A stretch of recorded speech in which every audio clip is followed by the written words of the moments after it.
जय हिंद दोस्तों स्वागत है आपके अपने YouTube चैनल एग्जामवीर में। मैं आपका दोस्त राहुल कुमार आपका एग्जामवीर पर तहे दिल से स्वागत करता हूं। दोस्तों आज का जो वीडियो रहने वाला है वो मंत्रिपरिषद के ऊपर रहने वाला है, मुख्यमंत्री के ऊपर रहने वाला है। केंद्र के अंदर जो स्थिति प्रधानमंत्री की होती है वही स्थिति दोस्तों राज्य के अंदर मुख्यमंत्री की होती है। आर्टिकल 164 के अंतर्गत मुख्यमंत्री की नियुक्ति की जाती है और मुख्यमंत्री को जो नियुक्त करने का कार्य है वो राज्यपाल के द्वारा किया जाता है। लेकिन राज्यपाल किसी भी व्यक्ति को मुख्यमंत्री नहीं बना सकता, सिर्फ उसी व्यक्ति को मुख्यमंत्री बनाने का कार्य करता है जो विधानसभा के अंदर बहुमत दल का नेता होता है। बाकी अगर स्पष्ट बहुमत किसी को प्राप्त नहीं है तो जो गठबंधन के द्वारा अपना बहुमत दल का नेता स्वीकार किया जाता है उसे मुख्यमंत्री पद की शपथ दिलाई जाती है राज्यपाल के द्वारा। राज्यपाल के द्वारा उसे नियुक्त किया जाता है। अब दोस्तों देखिए, राज्यपाल आप जानते हैं भाई, केंद्र में जो कंडीशन राष्ट्रपति की वही राज्य के अंदर स्थिति होती है राज्यपाल की। अब देखिए दोस्तों, अगर मैं बात करता हूं संसद की, तो संसद के अंग होते हैं 3, विधानसभा, लोकसभा, राष्ट्रपति। अब उसी प्रकार से अगर मैं अपने राज्य की बात करूं दोस्तों, तो राज्य में भी 3 ही अंग होते हैं, विधानसभा, विधान परिषद और राज्यपाल। देखिए, राज्य को चलाने का जो कार्य होता है वो मंत्रिपरिषद मुख्यमंत्री का होता है। बाकी राज्यपाल की भी राज्य के अंदर बहुत स्पष्ट भूमिका होती है दोस्तों। तो आज इस वीडियो के अंदर एक एक पॉइंट के बारे में अच्छी तरीके से डिस्कस करेंगे। देखिए, आर्टिकल 163 कहता है कि राज्यपाल को सहायता और सलाह देने के लिए एक मंत्रिपरिषद होती है, जिसका जो हेड होता है वो मुख्यमंत्री होता है। जिसका हेड क्या होता है, वो मुख्यमंत्री होता है। यहां पर देखिए भाई, मंत्रिपरिषद राज्यपाल को सहायता और सलाह देने के लिए होती है, लेकिन जो शासन का जो संचालन करती है राज्य के अंदर वो मंत्रिपरिषद ही करती है। वो कौन करती है भाई? मंत्रिपरिषद ही करती है। अब देखिए मुख्यमंत्री की नियुक्ति, देखिए मुख्यमंत्री की अगर मैं नियुक्ति की बात करूं तो आर्टिकल 164 के द्वारा, आर्टिकल 164 कहता है कि आर्टिकल 164 के अनुसार मुख्यमंत्री की नियुक्ति राज्यपाल करता है। कौन करता है? अभी राज्यपाल करता है। और फिर राज्यपाल की सहायता से अन्य मंत्रियों की नियुक्ति राज्यपाल के द्वारा की जाती है। यदि राज्य विधानसभा में किसी एक दल को स्पष्ट बहुमत प्राप्त ना हो, भाई किसी भी दल को अगर स्पष्ट बहुमत प्राप्त नहीं है अथवा सबसे बड़े दल या विभिन्न दलों द्वारा बनाए गए किसी संयुक्त मोर्चे या गठबंधन का कोई निश्चित नेता न हो, तो राज्यपाल मुख्यमंत्री की नियुक्ति में अपने विवेक का प्रयोग कर सकता है। अगर ऐसी कंडीशन बन जाती है जब किसी भी व्यक्ति को स्पष्ट बहुमत प्राप्त नहीं है या फिर जो संयुक्त मोर्चा बनाया हुआ है, गठबंधन की सरकार है, उसमें भी किसी को स्पष्ट बहुमत दल का नेता नहीं बनाया गया, तब इस कंडीशन में राज्यपाल अपने विवेक का प्रयोग कर सकता है मुख्यमंत्री को चुनने में। बाकी देखिए, अन्य मंत्रियों का चयन किस प्रकार किया जाता है, मैंने आपको बताया दोस्तों। मुख्यमंत्री की जो नियुक्ति है राज्यपाल के द्वारा की जाती है। बाकी राज्यपाल मुख्यमंत्री की सलाह से अन्य मंत्रियों का चयन करता है। देखिए, मुख्यमंत्री अन्य मंत्रियों का चयन करता है। वह मंत्रियों के नामों और उनके विभागों की सूची राज्यपाल को देता है। मंत्रिपरिषद में कितने सदस्य हो इसका निर्णय भी मुख्यमंत्री ही करता है। अब देखिए, 91वां संविधान संशोधन 2003 क्या कहता है? अभी आर्टिकल 164 कहता है कि मंत्रिपरिषद में सदस्यों की संख्या निचले सदन लोकसभा एवं राज्य विधानसभा की कुल सदस्य संख्या के 15% से अधिक नहीं होनी चाहिए। भाई 91वां संविधान संशोधन अधिनियम क्या कहता है? देखिए, 91वां संविधान संशोधन अधिनियम बहुत ज्यादा महत्वपूर्ण है और ये कहता है कि जो मंत्री होते हैं वो प्रधानमंत्री या मुख्यमंत्री सहित कुल 15% होने चाहिए, 15% से अधिक बिल्कुल भी नहीं होनी चाहिए। देखिए, 91वां संविधान संशोधन अधिनियम 2003 कहता है कि आर्टिकल 164 में यह प्रावधान है कि मंत्रिपरिषद में सदस्यों की जो संख्या होती है निचले सदन, भाई निचला सदन कौन कौन सा होता है? अगर मैं केंद्र की बात करूं तो केंद्र में निचला सदन लोकसभा है। वहीं राज्य के अंदर अगर निचले सदन की बात करी जाती है तो दोस्तों राज्य के अंदर आपकी विधानसभा होती है निचला सदन। विधानसभा होती है निचला सदन की कुल सदस्य संख्या के 15% से अधिक नहीं होनी चाहिए। तथापि किसी राज्य में मुख्यमंत्री सहित मंत्रियों की कुल संख्या 12% से कम नहीं होगी। ये भी कंडीशन है दोस्तों।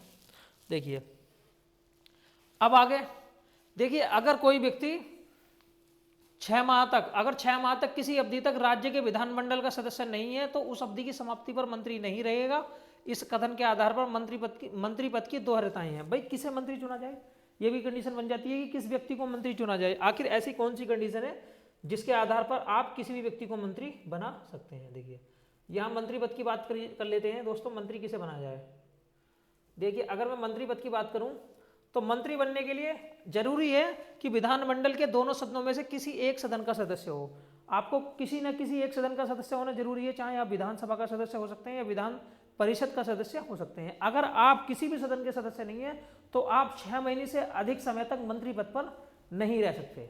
तो जरूरी है मंत्री बनने के लिए आपको विधानमंडल के किसी भी सदन का सदस्य होना कंपलसरी है। अगर आप सदस्य नहीं है तो आप 6 महीने तक ही मंत्री बने रह सकते हैं, उसके बाद में आपको त्यागपत्र देना पड़ता है। देखिए, यदि कोई व्यक्ति राज्य के विधानमंडल के किसी भी सदन का सदस्य नहीं है तो वह अधिकतम 6 महीने तक ही मंत्री रह सकता है। अब मंत्रियों द्वारा शपथ, भाई मंत्रियों को शपथ कौन दिलाता है, ठीक है। और देखिए अनुसूची, अगर मैं 3 की बात करूं तो अनुसूची 3 के द्वारा देखिए संविधान की तीसरी अनुसूची में क्या दिया गया भाई, संविधान की तीसरी अनुसूची में शपथ दिलाई जाती है। संविधान की तीसरी अनुसूची में मंत्री को उसके पद ग्रहण करने से पहले राज्यपाल की तीसरी अनुसूची में, ठीक है, संविधान की तीसरी अनुसूची जो है वो शपथ से संबंधित है। आपको ये भी ध्यान रखना है कि शपथ किस में है, तीसरी अनुसूची में, और राज्यपाल शपथ दिलाता है, उसके पद और गोपनीयता की शपथ दिलाई जाती है। आर्टिकल 164 का 3 भाग कहता है, आर्टिकल 164 का भाग 3, देखिए आर्टिकल 164 का 3 भाग कहता है कि पद ग्रहण करने के पूर्व मुख्यमंत्री को राज्यपाल के समक्ष 2 शपथ लेनी पड़ती है। भाई मुख्यमंत्री राज्यपाल के समक्ष 2 शपथ लेगा, कौन कौन सी, पद के कर्तव्य पालन की शपथ और गोपनीयता की शपथ। भाई जो उसे पद दिया गया है उसका पालन करेगा, और गोपनीयता की शपथ, ये 2 शपथ राज्यपाल के समक्ष मुख्यमंत्री को लेनी पड़ती है। अब आगे देख लेते हैं भाई मंत्री कितने प्रकार के होते हैं। देखिए अगर मैं क्लासिफिकेशन की बात करूं मिनिस्टर की, तो यहाँ मिनिस्टर कितने प्रकार के होते हैं। देखो दोस्तों, जो कंडीशन केंद्र के अंदर है, ठीक है, वहीं यहाँ राज्य के अंदर है। तो यहाँ भी 3 प्रकार के मंत्री हैं। जैसे आपने देखा होगा भाई, लाल बत्ती की कार है, मंत्री जी आ रहे हैं, उनके पीछे काफिला है, पुलिस की गाड़ियाँ हैं, और जो जनता है वो बहुत है, ठीक है। तो पहले नंबर पर आते हैं कैबिनेट मंत्री। पहले नंबर पर क्या होते हैं दोस्तों, कैबिनेट मंत्री ये होते हैं जो शासन को अच्छी तरीके से चलाने का कार्य करते हैं। अब दूसरे नंबर पर आते हैं राज्य मंत्री, और तीसरे नंबर पर आते हैं राज्य मंत्री स्वतंत्र प्रभाव। देखिए स्वतंत्र प्रभाव वाले जो होते हैं, जो ये किसी न किसी के हेड होते हैं। भाई किसी भी डिपार्टमेंट के ये हेड के रूप में कार्य करते हैं, स्वतंत्र प्रभार, इनका नाम ही स्वतंत्र प्रभार है। बाकी देखिए कैबिनेट के सदस्य सबसे अधिक महत्वपूर्ण होते हैं, और कैबिनेट के द्वारा ही सामूहिक रूप से शासन की नीति का निर्धारण किया जाता है। दूसरे स्तर पर राज्य मंत्री होते हैं जो किसी कैबिनेट मंत्री के कार्य में सहायता करते हैं। अब देखिए दूसरे नंबर पर जो होंगे वो राज्य मंत्री होंगे, जो कि कैबिनेट मंत्री की हेल्प करने का कार्य करते हैं किसी भी कार्य में। अब आगे देखिए स्वतंत्र प्रभार की मैं बात कर लेता हूं। स्वतंत्र प्रभार क्या है भाई, देखिए स्वतंत्र प्रभार है राज्य मंत्री। स्वतंत्र प्रभार क्या है दोस्तों, राज्य मंत्री। अब देखिए स्वतंत्र प्रभार के बारे में बात कर लेते हैं कि स्वतंत्र प्रभार क्या है। देखिए भाई तीसरी श्रेणी के हैं राज्य मंत्री स्वतंत्र प्रभार वाले। ये मंत्री किसी कैबिनेट मंत्री के अधीन न होकर किसी विभाग का दायित्व स्वतंत्र रूप से संभालते हैं। भाई जैसे जल संसाधन मंत्री, ठीक है, कपड़ा मंत्री, आप कृषि मंत्री, कुछ भी समझ सकते हैं। तो ये जो होते हैं तीसरे नंबर के मंत्री होते हैं स्वतंत्र प्रभार वाले राज्य मंत्री, ठीक है, ये किसी के ऊपर डिपेंड नहीं होते हैं।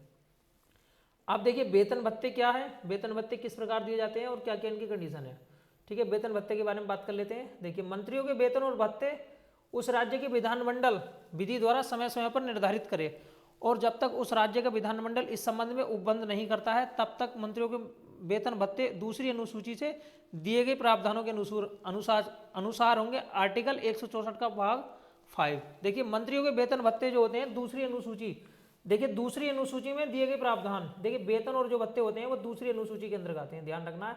और आर्टिकल 164 का भाग 5 कहता है भाई राज्य विधानमंडल इसका डिसीजन करता है कि मंत्रियों को कितने वेतन भत्ते दिए जाएंगे। और आर्टिकल 164 का भाग 5 कहता है कि दूसरी अनुसूची जो है उसी के अनुसार वेतन भत्ते दिए जाते हैं। अब मंत्री परिषद का जो कार्यकाल है भाई, वैसे तो 5 साल होता है, लेकिन अगर बहुमत खो जाता है तो मंत्री परिषद पहले भी विघटित हो सकती है, अथवा अगर मुख्यमंत्री की किसी कारणवश मृत्यु हो जाती है या फिर कोई और कैजुअलिटी हो जाती है तब भी आपकी मंत्री परिषद भंग हो जाती है, ठीक है। देखिए मंत्री परिषद का जो कार्यकाल है 5 साल होता है, लेकिन विधानसभा में अपना बहुमत खोने के पश्चात मंत्री परिषद अपनी निर्धारित समय अवधि से पहले भी भंग हो सकती है। आर्टिकल 365 कहता है कि जब राज्य में राष्ट्रपति शासन आरोपित किया जाता है तो मंत्री परिषद भंग हो जाती है। भाई 365 के अनुसार, ठीक है, मंत्री परिषद क्या हो जाती है, भंग हो जाती है। मुख्यमंत्री के अनुरोध पर भी राज्यपाल के द्वारा मंत्री परिषद को भंग किया जा सकता है, लेकिन मुख्यमंत्री के अनुरोध पर, किसके अनुरोध पर भी, मुख्यमंत्री के अनुरोध पर राज्यपाल द्वारा मंत्री परिषद को भंग किया जा सकता है। अब मंत्रियों के जो रेस्पॉन्सिबिलिटी है उसके बारे में बात कर लेते हैं कि मंत्रियों की रेस्पॉन्सिबिलिटी है क्या आखिर। देखिए आर्टिकल 164 कहता है दोस्तों, आर्टिकल 164 सामूहिक उत्तरदायित्व। देखिए आर्टिकल 164 कहता है कि राज्य के मंत्रिमंडल का सामूहिक उत्तरदायित्व विधानसभा के प्रति होगा। राज्य के मंत्रिमंडल का जो सामूहिक उत्तरदायित्व होगा वो किस पर होगा? विधानसभा पर होगा। विधानसभा पर होता है। राज्य के मंत्रिमंडल का सामूहिक उत्तरदायित्व विधानसभा के प्रति होता है। व्यक्तिगत उत्तरदायित्व की बात करूं, अगर मैं सामूहिक उत्तरदायित्व की बात करूं तो ये विधानसभा के ऊपर होता है। लेकिन अगर मैं व्यक्तिगत इंडिविजुअल की बात करूं तो जो मंत्री होते हैं वो राज्यपाल के प्रसाद पर्यंत पद धारण करते हैं। जैसे केंद्र के अंदर राष्ट्रपति के प्रसाद पर्यंत पद धारण करते हैं, उसी प्रकार राज्य में मंत्री जो है राज्यपाल के प्रसाद पर्यंत कार्य करते हैं एवं मुख्यमंत्री की सलाह पर राज्यपाल द्वारा इनकी नियुक्ति की जाती है। मुख्यमंत्री की सलाह पर ही इनकी नियुक्ति की जाती है राज्यपाल के द्वारा। अब विधिक उत्तरदायित्व की देखिए, राज्यपाल अगर मुख्यमंत्री से मतभेद की कंडीशन में मुख्यमंत्री की सलाह पर राज्यपाल संबंधित मंत्री को बर्खास्त कर सकता है। अगर मतभेद की कंडीशन उत्पन्न हो जाती है तो मुख्यमंत्री की सलाह पर राज्यपाल क्या करता है? मंत्री को बर्खास्त करने का कार्य कर सकता है। बाकी देखिए विधिक उत्तरदायित्व की बात करूं तो दिए गए निर्णय के संबंध में मंत्रियों का कोई विधिक उत्तरदायित्व नहीं होता है। देखिए कुछ आर्टिकल हैं। देखिए आर्टिकल 163 क्या अभी? राज्यपाल को सहायता और सलाह देने के लिए एक मंत्रिपरिषद होगी। ठीक है। आर्टिकल 166 राज्य सरकार के संचालन का कार्य। आगे देख लेते हैं दोस्तों। मुख्यमंत्री की अगर मैं बात करूं तो मुख्यमंत्री क्या है? अभी देखिए मुख्यमंत्री के बारे में बात करें, मैंने आपको बताया जो कंडीशन केंद्र के अंदर प्रधानमंत्री की होती है वही कंडीशन दोस्तों, वही स्थिति राज्य के अंदर मुख्यमंत्री की होती है। देखिए राज्य का जो मुख्यमंत्री है वो सरकार का प्रमुख है, सरकार का प्रमुख व्यक्ति है तथा वास्तविक कार्यपालक अधिकारी भी होता है, और वो वास्तविक कार्यपालक अधिकारी होता है। राज्य में मुख्यमंत्री का पद केंद्र में प्रधानमंत्री के पद के समान है। आर्टिकल 164 के अनुसार राज्यपाल मुख्यमंत्री की नियुक्ति करता है। आर्टिकल 164 के तहत राज्यपाल मुख्यमंत्री की नियुक्ति करता है, लेकिन इसका मतलब ये नहीं है कि राज्यपाल किसी भी व्यक्ति को उठाकर मुख्यमंत्री बना देगा, नहीं। जिसे विधानसभा के अंदर बहुमत प्राप्त होगा उसी व्यक्ति को मुख्यमंत्री बनाया जाता है। बाकी कंडीशन दोस्तों मैंने आपको बता दिया है। अगर ऐसी कोई कंडीशन बन जाती है जब गठबंधन की सरकारों में, त्रिशंकु सरकारों में अगर कोई भी दल स्पष्ट बहुमत लाने में असफल रहता है या उनका कोई नेता नहीं होता है, तब राज्यपाल इसमें अपने विवेक का यूज कर सकता है। विवेक का यूज का मतलब है वो अपने विवेक से मुख्यमंत्री की नियुक्ति कर सकता है। देखिए साधारणतः राज्य विधानसभा में बहुमत प्राप्त दल के नेता को ही राज्यपाल राज्य का मुख्यमंत्री नियुक्त करता है। ठीक है। राज्यपाल को शपथ दिलाने का जो कार्य है, राज्यपाल को पद और गोपनीयता की शपथ दिलाने का जो कार्य है वो मुख्यमंत्री को उसकी पद और गोपनीयता की शपथ दिलाने का कार्य राज्यपाल के द्वारा किया जाता है। ठीक है। किसी भी दल को विधानसभा में अगर बहुमत प्राप्त नहीं है तो ऐसी कंडीशन में राज्यपाल सबसे बड़े दल या गठबंधन के नेता को मुख्यमंत्री नियुक्त करता है। गठबंधन के नेता को क्या करता है? अभी मुख्यमंत्री नियुक्त करता है। ठीक है। ऐसी स्थिति में राज्यपाल उसे एक निश्चित अवधि में सदन में अपना बहुमत सिद्ध करने को कहता है। बाकी देखिए मुख्यमंत्री के कार्य क्या? अभी मुख्यमंत्री के कार्य क्या? Function and powers of chief minister. मुख्यमंत्री के कार्य और शक्तियों के बारे में देख लेते हैं। देखिए मुख्यमंत्री के कार्य और शक्तियों का विवेचन निम्नलिखित बिंदुओं के आधार से किया जा सकता है कि मुख्यमंत्री क्या क्या कार्य करने के कार्य करते हैं। देखिए अगर मैं मुख्यमंत्री के कार्य की बात करूं तो मंत्रिपरिषद के संबंध में, ठीक है भाई, मंत्रिपरिषद का जो निर्माण है वो मुख्यमंत्री के द्वारा किया जाता है, मुख्यमंत्री की सलाह पर राज्यपाल के द्वारा किया जाता है। बाकी राज्यपाल के संबंध में, राज्य विधानमंडल के संबंध में देखिए यहाँ शक्तियों की बात कर लेते हैं। राज्यपाल के संबंध में सबसे पहले राज्यपाल के संबंध में देख लेते हैं। भी राज्यपाल के संबंध में मुख्यमंत्री के क्या क्या दायित्व हैं। देखिए मुख्यमंत्री राज्यपाल और मंत्रिपरिषद के बीच एक कम्युनिकेशन के रूप में काम करता है। देखिए मुख्यमंत्री जो होता है वो राज्यपाल और मंत्रिपरिषद के बीच संवाद की एक कड़ी के रूप में काम करता है। मुख्यमंत्री का यह कर्तव्य है कि वह राज्य के प्रशासन एवं विधान से संबंधित विषयों पर मंत्रिपरिषद द्वारा लिए गए निर्णय की सूचना राज्यपाल को दे। भाई मुख्यमंत्री का एक यहाँ दायित्व बनता है कि मंत्रिपरिषद वह राज्य के प्रशासन और विधान से संबंधित विषयों पर मंत्रिपरिषद द्वारा जितने भी निर्णय लिए जाते हैं वह इसकी सूचना राज्यपाल को देने का कार्य करे, और ये जो दायित्व बनता है वो मुख्यमंत्री का बनता है। ठीक है। यदि किसी विषय पर मंत्री द्वारा निर्णय ले लिया गया हो इस संबंध में, किंतु मंत्रिपरिषद ने अब तक उस पर विचार नहीं किया गया है, ठीक ठीक है, तो राज्यपाल द्वारा इस संबंध में अपेक्षा किए जाने पर मुख्यमंत्री उस विषय को मंत्री परिषद के समक्ष विचार के लिए रखवाता है। और मुख्यमंत्री जो राज्य के महत्वपूर्ण अधिकारी हैं, जैसे महाधिवक्ता की बात करूं, एडवोकेट जनरल ऑफ स्टेट, ठीक है, राज्य लोक सेवा आयोग के अध्यक्ष और सदस्यों, राज्य निर्वाचन आयुक्त आदि की नियुक्ति के संबंध में राज्यपाल को परामर्श देता है। देखिए इनकी जो नियुक्ति है वो होती राज्यपाल के द्वारा है, लेकिन इसमें जो परामर्श दिया जाता है वो मुख्यमंत्री का दिया जाता है। देखिए आप देख सकते हैं जो राज्य के महत्वपूर्ण अधिकारी हैं, जैसे महाधिवक्ता, ठीक है, राज्य लोक सेवा आयोग, अगर मैं राज्य का लोक सेवा आयोग की बात करूं जो आपको यूपी पीएससी के एग्जाम कंडक्ट कराते हैं, और जो राज्य निर्वाचन आयुक्त हैं, इनकी जो नियुक्ति के संबंध में राज्यपाल को परामर्श देने का कार्य मुख्यमंत्री के द्वारा किया जाता है। ठीक है, आगे देख लेते हैं अभी। अब राज्य विधानमंडल के संबंध में देखिए, मुख्यमंत्री राज्यपाल को विधानमंडल का सत्र आहूत करने, मुख्यमंत्री क्या कहते हैं भाई, राज्य विधानमंडल जैसे केंद्र के अंदर संसद होती है उसी प्रकार विधानमंडल है भाई, विधानमंडल का सत्र आहूत करने और सत्रावसान का मतलब होता है सत्र की समाप्ति के संबंध में सलाह देता है। भाई मुख्यमंत्री सलाह देता है कि आप विधानमंडल का सत्र आहूत कीजिए और सत्रावसान कीजिए। आहूत करना और सत्रावसान करने का जो कार्य है वो मुख्यमंत्री के द्वारा राज्यपाल को सलाह दी जाती है इसके बारे में। ठीक है, वह राज्यपाल को किसी भी समय विधानसभा विघटित करने की सिफारिश कर सकता है। भाई राज्यपाल कभी भी विधानसभा विघटित कर सकता है, लेकिन ऐसा मुख्यमंत्री की सलाह के अनुसार ही राज्यपाल करता है। राज्य का मुख्यमंत्री ही राज्य विधानसभा के पटल पर सरकार की नीतियों की घोषणा करता है। ठीक है, आगे देख लेते हैं भाई।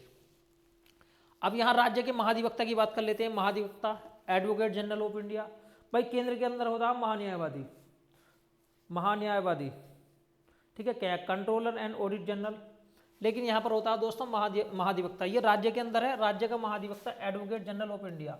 देखिए केंद्रीय स्तर पर भारत के महान्यायवादी के समान ही राज्य स्तर पर महाधिवक्ता की नियुक्ति की जाती है। और आर्टिकल 164 में ऐसा किया गया। अभी आर्टिकल 164 नहीं 165 में तो मुख्यमंत्री की नियुक्ति है। देखिए आर्टिकल 165 में राज्य के महाधिवक्ता की नियुक्ति की जाती है। कौन से अनुच्छेद में? आर्टिकल 165 किससे संबंधित है? आर्टिकल 165 है एडवोकेट जनरल ऑफ स्टेट। देखिए एडवोकेट जनरल ऑफ स्टेट जो महाधिवक्ता है राज्य का, वो आर्टिकल 165 के द्वारा चुना जाता है। ठीक है भाई, महाधिवक्ता राज्य का सर्वोच्च विधिक अधिकारी होता है, कानूनी अधिकारी होता है राज्य का।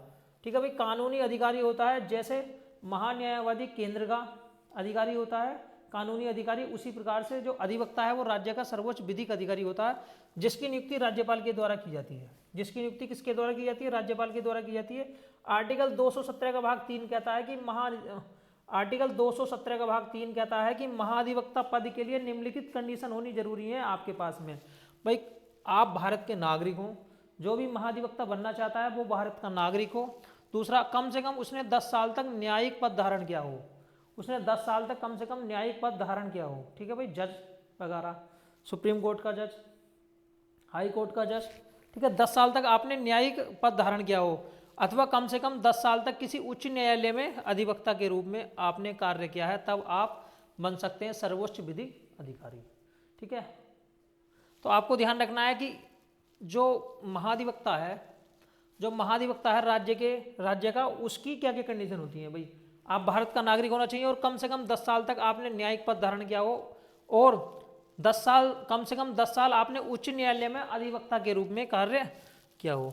अब आगे देख लेते हैं दोस्तों, राज्य विधानमंडल की बात कर लेते हैं। देखिए राज्य विधानमंडल है क्या आखिर? देखिए सबसे राज्य विधानमंडल क्या है भाई? राज्य विधानमंडल राज्य सरकार की विधायिका है। इसके 3 अंग है।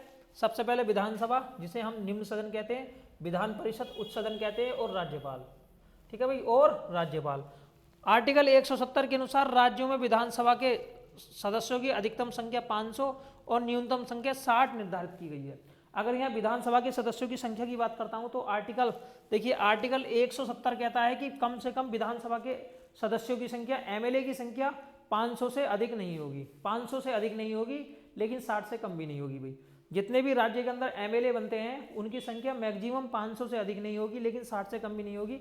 लेकिन फिर भी कुछ इसके अपवाद हैं, फिर भी दोस्तों कुछ इसके क्या है भाई अपवाद है, जिनमें संख्या 60 से नीचे भी आपको देखने के लिए मिलेगी। ठीक है भाई, लेकिन अधिकतम संख्या 500 से ऊपर आपको देखने के लिए नहीं मिलेगी, और ऐसी जानकारी आर्टिकल 170 में दी गई है।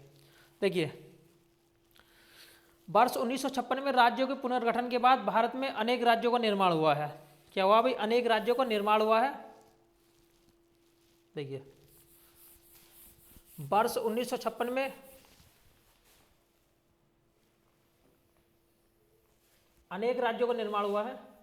वर्ष 1963 के बाद देश के उत्तर पूर्वी भाग में अनेक छोटे राज्यों का निर्माण किया गया है। ठीक है, इसलिए संविधान संशोधन के द्वारा आर्टिकल 371 के विभिन्न खंडों में राज्य विधानसभा की सदस्यों की संख्या न्यूनतम संख्या का पुनः उल्लेख किया गया है। अब अगर मैं अधिकतम संख्या वाले राज्यों की बात करूं तो सबसे ज़्यादा यूपी के अंदर 403 विधानसभा की सीटें हैं। उसके बाद में दोस्तों आता है पश्चिम बंगाल, जिसमें 294 सीटें हैं। देखिए यूपी के अंदर कितनी सीटें हैं भाई? यूपी के अंदर 403 सीटें हैं, पश्चिम बंगाल में 294 और महाराष्ट्र में 288 और गुजरात में 243 और तमिलनाडु में 234। अगर मैं देश के अंदर राज करने की बात करूं तो ये 5 स्टेट ऐसे हैं, अगर आप में इसमें किसी ने भी सरकार बना ली, 2 से 3 स्टेटों में सरकार बना ली, समझ लीजिए वो भारत पे राज करने की सोचेगा। ठीक है भाई, क्योंकि यहाँ से सबसे अधिक एमएलए बन के जाते हैं दोस्तों। अब आगे देख लेते हैं भाई, यहाँ से सबसे अधिक एमएलए और एमपी बन के जाते हैं। अब न्यूनतम में बात कर लेते हैं। देखिए मैंने बोला पदुचेरी, देखिए पदुचेरी में ओनली 30 है, सिक्किम में 32 है, गोवा में 40 है, मिजोरम में 40 है, मणिपुर में 60 है, मेघालय में 60 है, नागालैंड में 60 है, त्रिपुरा में 60 है, अरुणाचल प्रदेश में 60 है। देखिए अगर मैं पूर्वी स्टेट की बात करूँ तो अरुणाचल प्रदेश में 60 है, मेघालय में 60 है, नागालैंड में 60 है, त्रिपुरा में 60 है। ठीक है भाई, मणिपुर में 60 है, सिर्फ एक मिजोरम में 40 है, मिजोरम में 40 है। बाकी जितने भी स्टेट हैं 1 2 3 4 5 स्टेट हैं भाई, ये 7 सिस्टर होते हैं। 7 सिस्टर में आपके 5 ऐसे हैं जिनकी संख्या 60 है। बाकी मिजोरम के अंदर 240 है, मिजोरम के अंदर 40 है, गोवा में 40 है, सिक्किम में 32 है और पुदुचेरी में 30 है। तो ध्यान रख सकते हैं आप कि किस किस के अंदर जो विधानसभा की सदस्य संख्या क्या है। आगे देख लेते हैं भाई विधान परिषद की संरचना। अब मैं विधान परिषद की संरचना की बात कर लेता हूं कि विधान परिषद है क्या आखिर। देखिए अगर मैं विधान परिषद की बात करूं तो आप जानते हैं भाई विधान परिषद हर राज्य के अंदर नहीं है। देखिए आर्टिकल 171 कहता है कि विधान परिषद की संरचना का उल्लेख है। आर्टिकल 171 के अंतर्गत विधान परिषद की संरचना का उल्लेख है और यह विधानमंडल का उच्च सदन है। जिस प्रकार राज्यसभा उच्च सदन होती है उसी प्रकार विधानसभा भी उच्च सदन है। देखिए उच्च सदन है, इसके जो सदस्य हैं वो अप्रत्यक्ष मतदान पद्धति के द्वारा चुने जाते हैं।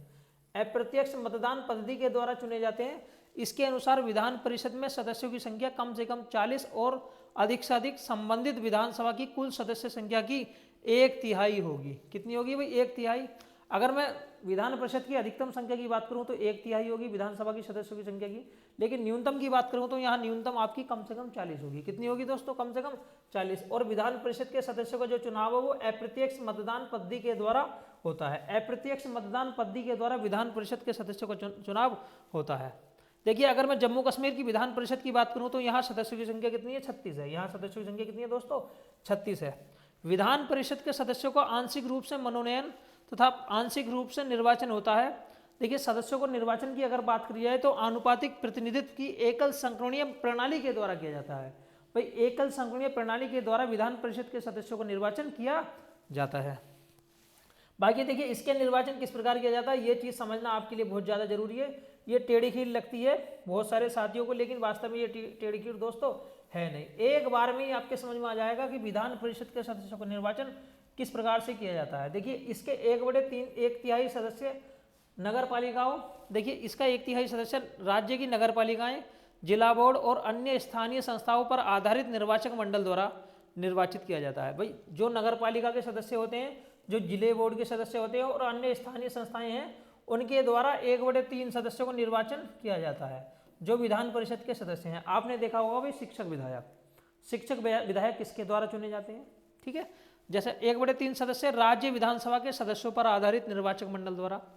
देखिए 1/3 सदस्य जो है वो राज्य विधानसभा, देखिए राज्य विधानसभा के सदस्यों पर आधारित निर्वाचक मंडल द्वारा राज्य विधानसभा के जो सदस्य हैं एमएलए हैं वो 1/3 सदस्यों को चुनते हैं। बाकी 1/12 सदस्यों की अगर मैं बात करूं तो विश्वविद्यालय के स्नातकों द्वारा, भाई जिसने भी स्नातक कर लिया है और उसे स्नातक किए हुए 3 साल हो गए हैं तो वो यहाँ पर एमएलसी के वोट डालने का कार्य करता है। और ऐसे 1/12 सदस्य, देखिए 1/12 सदस्य उसके द्वारा स्नातक के द्वारा चुने जाते हैं। और बाकी देखिए अगर मैं माध्यमिक शिक्षण संस्थाओं द्वारा निर्वाचित, जो माध्यमिक शिक्षण संस्थान होते हैं भाई देखिए, माध्यमिक शिक्षण संस्थान बोले तो जो इंटर कॉलेज के टीचर होते हैं उनके द्वारा 1/12 सदस्यों की नियुक्ति की जाती है। 1/12 सदस्यों की नियुक्ति माध्यमिक शिक्षण संस्थानों के द्वारा की जाती है और 1/6 सदस्यों की नियुक्ति राज्यपाल द्वारा मनोनीत किए जाते हैं। भाई राज्यपाल द्वारा मनोनीत किए जाते हैं। दोस्तों ये बहुत ज़्यादा महत्वपूर्ण है और आपको ध्यान रखना है कि विधान परिषद का जो निर्माण है वो किस प्रकार किया जाता है। अप्रत्यक्ष निर्वाचन प्रणाली द्वारा, एकल संगुणीय मत पद्धति द्वारा, आनुपातिक। ठीक है भाई।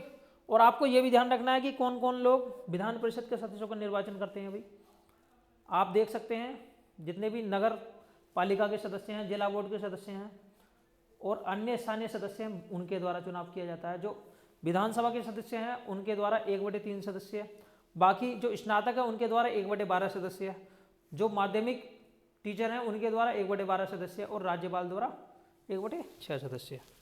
देख सकते हैं आप दोस्तों। ठीक है भाई। अब संसद को यह शक्ति प्राप्त है कि वह किसी भी राज्य में विधान परिषद का सृजन अथवा उसकी समाप्ति कर सकती है। देखिए ये जो पावर दी गई है ये संसद को दी गई है, वो कुछ भी कर सकती है। भाई वो किसी भी राज्य के अंदर क्या कर सकती है, विधान परिषद। देखिए किसी भी राज्य के अंदर विधान परिषद का सृजन कर सकती है अथवा विधान परिषद की समाप्ति कर सकती है, लेकिन इसके लिए भी एक कंडीशन होती है, अगर राज्य की विधानसभा साधारण बहुमत से ऐसा प्रस्ताव पारित करके दे तब। देखिए आर्टिकल 169 कहता है कि संसद इस विधेयक को सामान्य बहुमत से पारित करती है। जो संसद है वो इस विधेयक को सामान्य बहुमत से पारित करती है। ठीक है, परंतु संसद ऐसा तभी करती है जब राज्य विधानसभा द्वारा अपनी कुल सदस्य संख्या के बहुमत और उपस्थित तथा मतदान करने वाले सदस्यों के 2/3 बहुमत से ऐसा प्रस्ताव पारित किया जाए। देखिए ऐसा तब होता है जब विधानसभा अपनी कुल सदस्य संख्या के बहुमत और उपस्थित तथा मतदान करने वाले सदस्यों के 2/3 सदस्यों से ऐसा प्रस्ताव पारित करके दे कि उसके राज्य में विधान परिषद की जरूरत है या फिर उसके राज्य में विधान परिषद की आवश्यकता नहीं है,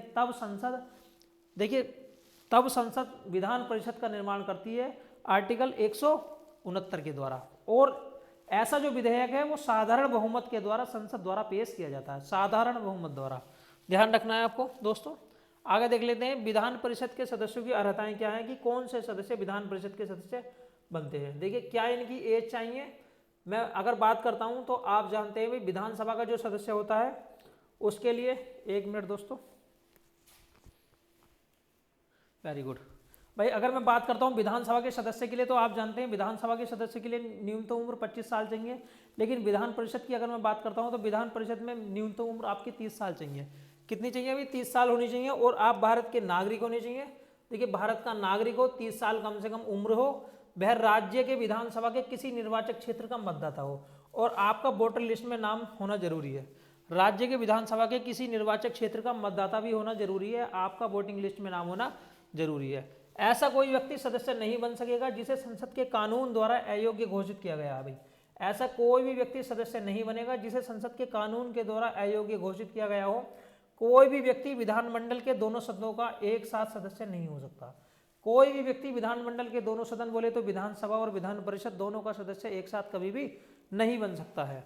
अगर मैं बात करूं विधान परिषद के जो सदस्य हैं उनका कार्यकाल कितना होता है, देखिए यहाँ कार्यकाल की अगर मैं बात करूं तो विधान परिषद के पदाधिकारी और सदस्यों का कार्यकाल, देखिए यहाँ अगर मैं कार्यकाल की बात करूं तो विधान परिषद का जो कार्यकाल है दोस्तों वो कितने साल का होता है, 6 वर्ष का होता है।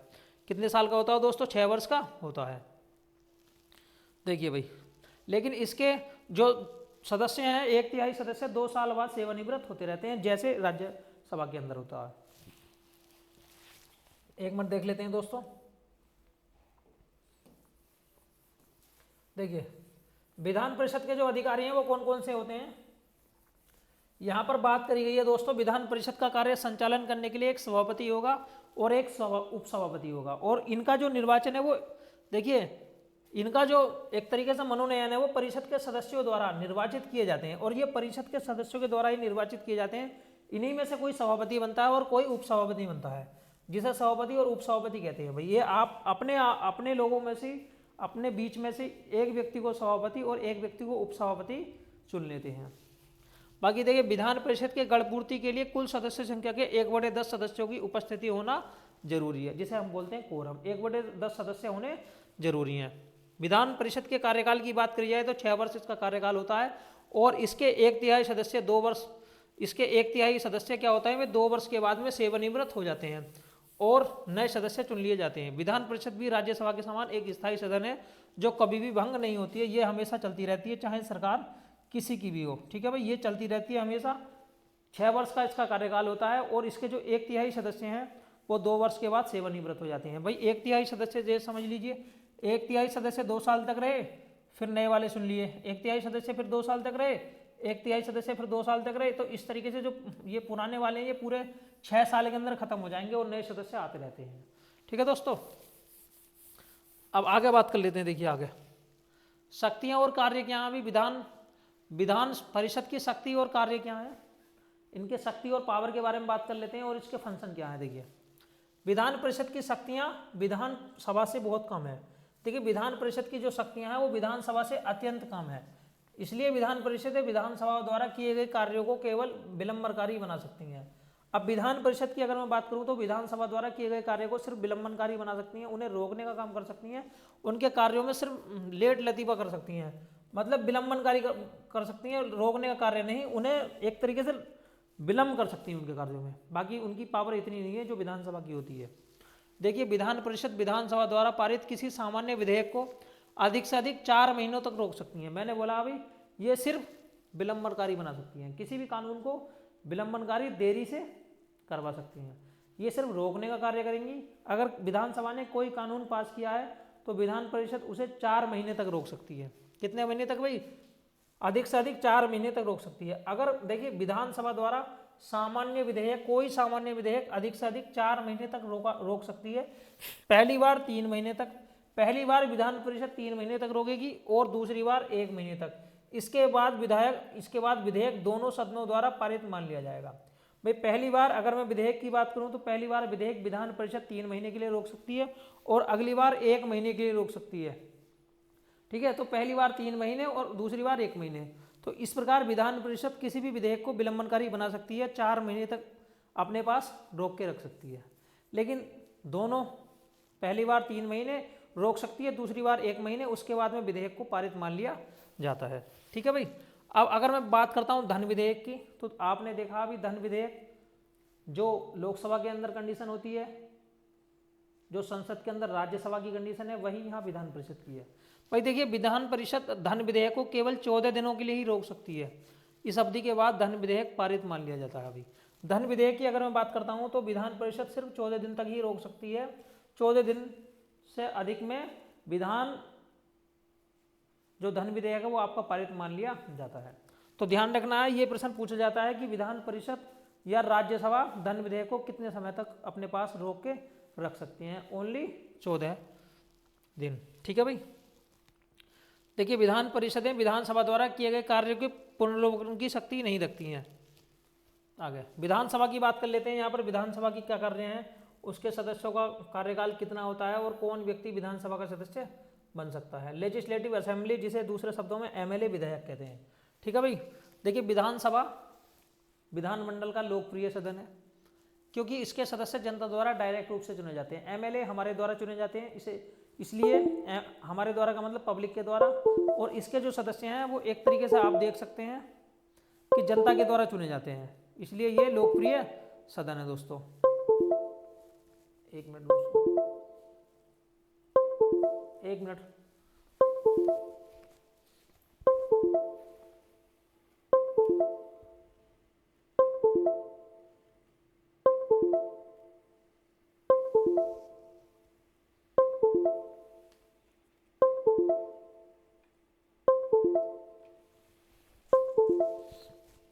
देखिए अगर यहाँ बात करता हूँ विधानसभा का सदस्य बनने के लिए क्या क्या योग्यता जरूरी है। भाई भारत का नागरिक होना जरूरी है, 25 साल की न्यूनतम उम्र होनी चाहिए। पूछा जाता है मुख्यमंत्री पद के लिए या फिर प्रधानमंत्री पद के लिए न्यूनतम उम्र कितनी है, तो दोनों की 25 साल ही है दोस्तों। ठीक है भाई, 25 साल की उम्र हो न्यूनतम, भारत का नागरिक हो और पागल दिवालिया ना हो, शासकीय सेवा में ना हो मतलब लाभ के पद पर ना हो, और संसद द्वारा निर्धारित की गई अन्य शर्तों को पूर्ण करता हो। देखिए विधानसभा के कार्यकाल की बात करूं तो विधानसभा का जो कार्यकाल है वो 5 साल का है, लेकिन विधानसभा 5 साल से पहले भी भंग की जा सकती है। मुख्यमंत्री के परामर्श पर राज्यपाल द्वारा, मुख्यमंत्री के परामर्श पर राज्यपाल के द्वारा 5 साल से पहले भी विधानसभा को भंग किया जा सकता है।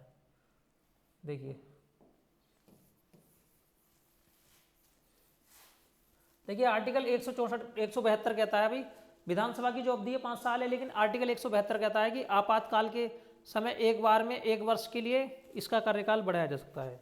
आर्टिकल 172 कहता है कि अगर इमरजेंसी हमारे देश में लगी हुई है तो हम 1 वर्ष के लिए इसका जो टाइम पीरियड है वो बढ़ा सकते हैं। कितने समय के लिए भाई? 1 वर्ष के लिए। देखिए आर्टिकल 172 कहता है कि इस अवधि को राष्ट्रीय आपातकाल के समय में 1 वर्ष के लिए बढ़ाया जा सकता है। इसकी जो अवधि है 5 साल है। राज्यपाल के द्वारा 5 साल की अवधि पूर्ण होने से पहले भी विधानसभा का विघटन किया जा सकता है, ठीक है, मुख्यमंत्री की सलाह पर। देखिए यदि राज्य विधानसभा का विघटन सामान्यतः मुख्यमंत्री की सलाह पर किया जाता है, परंतु मुख्यमंत्री की सलाह के बिना भी राज्यपाल विधानसभा का विघटन कर सकता है। वैसे अगर बात देखी जाए तो विधानसभा का जो विघटन है वो मुख्यमंत्री की सलाह पर किया जाता है, लेकिन मुख्यमंत्री की सलाह की जरूरत भी नहीं पड़ती है राज्यपाल को। राज्यपाल वैसे भी विधानसभा का विघटन कर सकता है। बाकी देखिए विधानसभा के दोनों सत्रों के मध्य 6 महीने से अधिक का अंतराल नहीं होना चाहिए। भाई जो विधानसभा के सत्र होते हैं, जो संसद के सत्र होते हैं उनमें 6 महीने से अधिक का अंतराल नहीं होना चाहिए। सामान्यतः विधानसभा के 3 सत्र जैसे बजट सत्र, ग्रीष्मकालीन सत्र और शीतकालीन सत्र। भाई यहाँ बात करी जाए विधानसभा के 3 सत्र होते हैं। कौन कौन से? बजट सत्र, शीतकालीन सत्र और ग्रीष्मकालीन सत्र, ये सत्र होते हैं। अब देखिए राज्यपाल और क्या काम करने का कार्य करते हैं? देखिए राज्यपाल के द्वारा विधानसभा को विशेष सत्र में आयोजित किया जा सकता है। विधानसभा के कार्य संचालन के लिए गणपूर्ति जो है वो 1/10 है। भाई कितनी है गणपूर्ति? विधानसभा की और विधान परिषद की जो गणपूर्ति है वो 1/10 है। विधानसभा की कुल सदस्य संख्या की 1/10 होनी चाहिए, जिसकी न्यूनतम संख्या 10 निर्धारित की गई है, गणपूर्ति की संख्या है। अब विधानसभा अध्यक्ष किसे कहते हैं? देखिए विधानसभा अध्यक्ष की बात कर लेते हैं। विधानसभा अध्यक्ष हैं क्या? देखिए अगर विधानसभा अध्यक्ष की बात करें तो यहाँ पे देखिए विधानसभा अध्यक्ष का चुनाव विधानसभा के सदस्यों में से किया जाता है। वो आपस में ही चुन लेते हैं, ठीक है भाई। सामान्य बहुमत से किया जाता है। कौन से वाले बहुमत से? सामान्य बहुमत से किया जाता है। विधानसभा अध्यक्ष का चुनाव विधानसभा के सदस्यों द्वारा सामान्य बहुमत से ही किया जाता है। सामान्य परंपरा यह रही है कि विधानसभा का अध्यक्ष सर्वसम्मति से चुन लिया जाए। लोकसभा अध्यक्ष के समान ही विधानसभा अध्यक्ष को भी शक्तियां प्राप्त हैं। यह अत्यंत महत्वपूर्ण और गरिमायुक्त संवैधानिक पद है। विधानसभा अध्यक्ष विधानमंडल के विशेष अधिकारों का संरक्षक होता है। वह सदन की कार्यवाही संचालित करता है और कार्यवाही के दौरान शांति का सामंजस्य बनाए रखता है। भाई अगर मैं सदन की कार्यवाही की बात करूं तो विधानसभा अध्यक्ष ही सदन की कार्यवाही करता है और उसमें शांति व्यवस्था और अन्य जो उसके काम कार्य होते हैं उनको देखने का कार्य इसके द्वारा किया जाता है। देखिए विधानसभा के नियमों की व्याख्या का अधिकार भी विधानसभा अध्यक्ष को है, और जो विधानसभा के नियम हैं उनकी जो एक्सप्लेन करने का जो कार्य है वो विधानसभा के अध्यक्ष को होता है। विधानसभा का अध्यक्ष विधानसभा के तत्कालीन सदस्यों के बहुमत द्वारा अपने पद से हटाया जा सकता है। अब यहाँ हटाने की बात कर लेते हैं कि विधानसभा अध्यक्ष को पद से कैसे हटाया जाए। यहाँ देखिए अगर मैं हटाने की बात करूँ तो विधानसभा के तत्कालीन सदस्यों के बहुमत द्वारा अपने पद से हटाया जा सकता है, परंतु इस आशय का प्रस्ताव सदन में रखने से पहले 14 दिन पहले विधानसभा अध्यक्ष को इस बारे में सूचित करना जरूरी होता है। अगर आप विधानसभा अध्यक्ष को हटाना चाहते हैं तो आपको पहले 14 दिन पहले उसे सूचना देनी पड़ेगी। और देखिए विधानसभा के जो सदस्य होते हैं वही पद से हटा सकते हैं बहुमत द्वारा, बहुमत के द्वारा उसे पद से हटा सकते हैं, लेकिन आपको इसके लिए विधानसभा अध्यक्ष को 14 दिन पहले सूचना देनी पड़ेगी। यदि किसी विधेयक पर मतदान के दौरान पक्ष और विपक्ष के जो मत हैं वो टाई हो जाते हैं, बराबर हो जाते हैं, तब ऐसी कंडीशन में विधानसभा अध्यक्ष निर्णायक मत टाई मत का प्रयोग कर सकता है, जो लोकसभा अध्यक्ष करता है। परंतु यदि विधानसभा अध्यक्ष को हटाने का प्रस्ताव है तो उसे सामान्य नागरिक की तरह ट्रीट किया जाएगा और वो यहाँ कोई वोट नहीं करेगा। अब यहाँ क्लासिफिकेशन की बात कर, यहाँ देखिए डिफरेंस की बात कर लेता हूँ कि विधानसभा और विधान परिषद में क्या डिफरेंस होता है।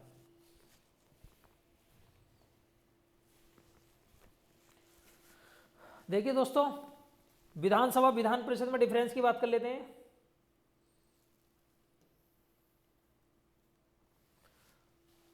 अब देखिए विधानसभा के सदस्यों की बात करी जाए तो विधानसभा के जो सदस्य हैं वो 25, अगर किसी व्यक्ति की उम्र 25 साल है न्यूनतम तो विधानसभा का सदस्य बन सकता है, लेकिन विधान परिषद का जो सदस्य बनने के लिए न्यूनतम उम्र 30 साल होनी जरूरी है। बाकी विधानसभा के कार्यकाल की बात करी जाए तो विधानसभा का जो कार्यकाल है वो 5 साल होता है, लेकिन मुख्यमंत्री की सलाह पर राज्यपाल द्वारा विधानसभा पहले भी विघटित हो सकती है, लेकिन ये स्थायी सदन होता है। इसके 1/3 सदस्य 2 वर्ष के बाद सेवानिवृत्त होते रहते हैं। बाकी देख लेते हैं दोस्तों। देखिए विधान परिषद क्या है भी एक स्थायी सदन है, इसका विघटन कभी भी नहीं होता है, इसका कार्यकाल 6 साल होता है। देखिए यहाँ पर विधान परिषद के सदस्यों की संख्या राज्य की विधानसभा की कुल सदस्य संख्या की 1/3 होती है। विधान परिषद की अगर सदस्यों की संख्या की बात करूँ तो विधानसभा के जो सदस्य होते हैं उनकी 1/3 होती है और कम से कम 60 होती है, और 60 से कम नहीं होगी, और 60 से क्या नहीं होगी दोस्तों, कम नहीं होगी। लेकिन यहाँ विधानसभा के सदस्यों की संख्या की बात करूँ, अधिकतम संख्या यहाँ 500 देखने के लिए मिलेगी और कम से कम संख्या आपको यहाँ 60 देखने के लिए दोस्तों मिलती है। लेकिन इसके कुछ अपवाद भी हैं, जैसे मैंने आपको बताया अभी, अगर मैं पूर्वी स्टेट की बात करूँ तो वहाँ पर 5 राज्य ऐसे हैं जिनमें 60 संख्या है। 5 राज्य कितने ऐसे हैं जिनमें 60 है, और एक मिजोरम ऐसा है जिसमें 40 संख्या है दोस्तों। देखिए मिजोरम में 40 है, गोवा में 40 है, सिक्किम में 32 है, पुदुचेरी में 30 है। ठीक है। विधान परिषद राज्य के कुछ विशेष वर्गों का प्रतिनिधित्व करती है, और विधानसभा की बात करी जाए तो ये जनता को रिप्रेजेंट करने का कार्य करती है। देखिए राज्य की जो मंत्री परिषद है वो विधानसभा के प्रति सामूहिक रूप से उत्तरदायी होती है। विधानसभा मंत्री परिषद के विरुद्ध अविश्वास प्रस्तावित कर उसे हटाने का कार्य भी कर सकती है। ठीक है भाई। देखिए राज्य के मंत्री परिषद विधान परिषद के प्रति उत्तरदायी नहीं होती है। इसके बहुत सारे काम हैं। बाकी देखिए धन विधेयक विधानसभा में प्रस्तावित किया जाता है, विधान परिषद में प्रस्तावित नहीं किया जा सकता। बाकी देखिए विधानसभा के जो सभी सदस्य हैं वो निर्वाचित होते हैं, यहाँ पर मनोनीत नहीं होते हैं। लेकिन दोस्तों विधान परिषद के जो सदस्य हैं वो कुछ आपके मनोनीत भी होते हैं। देखिए राष्ट्रपति की अगर मैं चुनाव की बात करूँ तो राष्ट्रपति के चुनाव में MLA और MP और सिर्फ वही सदस्य जो कि निर्वाचित है, ना कि मनोनीत, वही लोग भाग लेते हैं। लेकिन दोस्तों राष्ट्रपति के चुनाव में ये लोग भाग नहीं लेते हैं। तो आज के लिए दोस्तों इतना ही काफ़ी है। और देखिए मैंने इसमें मुख्यमंत्री और मंत्री परिषद के कार्य बताए हैं। वीडियो अच्छी लगी है तो वीडियो को शेयर कीजिए, अपने दोस्तों में शेयर कीजिए, और अगर चैनल पर पहली बार आए हैं तो चैनल को सब्सक्राइब कर लीजिए, जिससे आपको हमारी वीडियो का नोटिफिकेशन भविष्य में मिल सके। दोस्तों मिलते हैं नेक्स्ट वीडियो में। आज के लिए इतना ही काफ़ी है। जय हिंद, जय भारत।